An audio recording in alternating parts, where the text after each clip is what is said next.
What's going on, everybody? It's EricRayweather back here helping you take your game to the next level.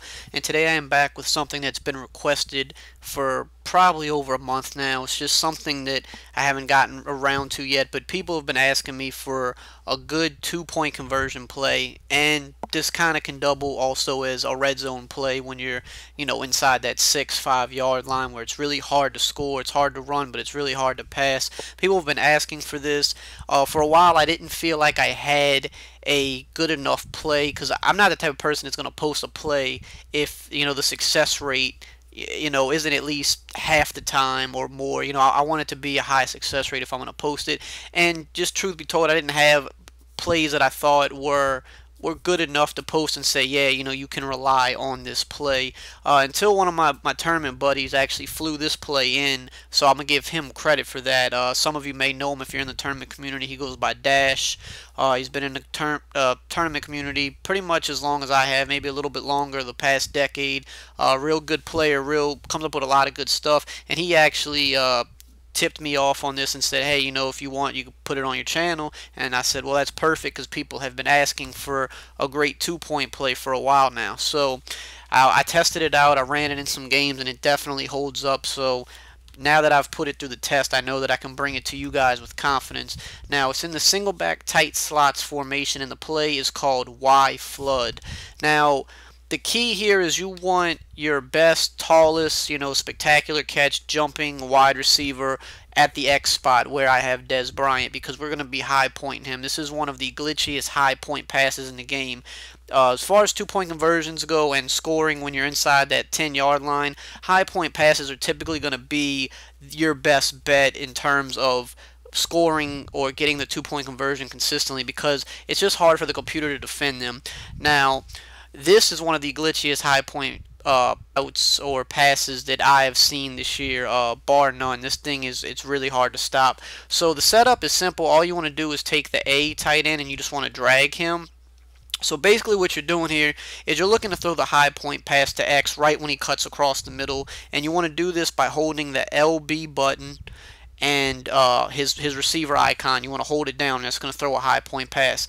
If your opponent catches on and is usering him, that's when you want to dump it off to one of these drags underneath. Now, typically these drags, you're probably going to catch it at about the 1 or the half-yard line and might get stopped on the goal line. But if your opponent is actually taking one of the defenders away to user back to defend that X route, then you should have no problem hitting one of these drag routes for the touchdown. So that's what you want to do if they go to user this route. But if not, you want to just throw this route every play with the LB high point pass, and I'm going to show you right now. It's going to be pretty successful, as you can see right there. And we're going against a cover 2 because that's pretty much all you're going to see in the red zone. Nobody's going to run cover 3 or man. And even if they do run man, this is great against man because this is one of those speed in routes that absolutely torch man anyway. But typically 99% of the time you're going to see some form of cover 2 when you're this close to the goal line, because it's the best thing to run.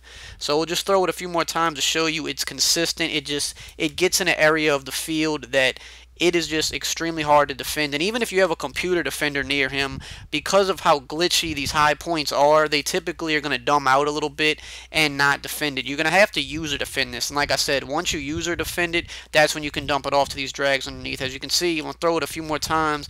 There, he got hit and dropped it. So that was about the first time in there was either 3 or 4 times we've thrown it, and that was the first time that it was, not complete.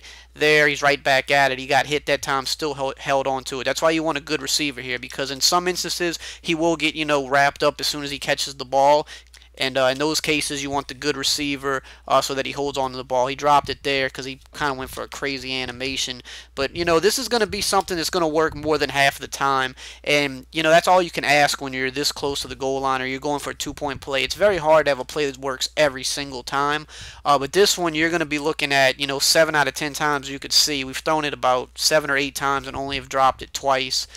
He's just consistently holding on to this ball, and it's just, you can see again, he's still, it's just extremely money. So This is in a few playbooks. I'll have them listed below. If you don't have it in your playbook and you use custom playbooks, you absolutely need to put this in your playbook because it's going to be something that you can go to when you need that game-winning two-point conversion. Maybe you want to pull it out at the end and not go for overtime. You want to go for the win. So if you save this play and you only use it one time, not likely that your opponent's going to be able to stop it the first time he sees it. Also, if you're inside that 5-yard line and struggling to punch it in on a lot of your drives, this is a play you can go to and definitely score more touchdowns than you have been. So definitely implement this into your game plan if possible. It is just going to take your game to the next level having this in your back pocket. If you enjoyed this video, as always, just like, comment, subscribe, and I will see you guys next time.